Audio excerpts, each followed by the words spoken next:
Dalawa ang patay sa naganap na pagsabog sa harap ng isang beach resort sa barangay Lower Bayaw, Tukuran, Zamboanga del Sur, araw na Martes, September 17, 2024. Batay sa ulat ng Tukuran Municipal Police Station, inaalam pa ang pagkakakilanlan ng dalawang nasawi. Dagdag sa ulat, isang improvised explosive device o IED na ginamit ang inilagay sa loob ng utility box ng isang motorsiklo at pinasabog habang nakaparada malapit sa isang convenience store sa resort. Sinabi naman ni Police Colonel Restituto Pangusman, ang director ng Zamboanga del Sur Police Provincial Office, nakita ng mga residente ang isang puting utility vehicle na agad umalis malapit sa crime scene.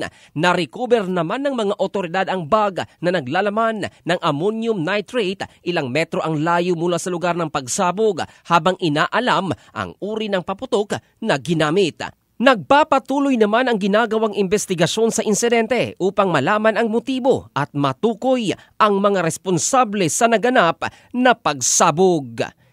In the heart of changing lives, ito si Jovel Candado ng Brigada News Philippines, the Music and News Authority.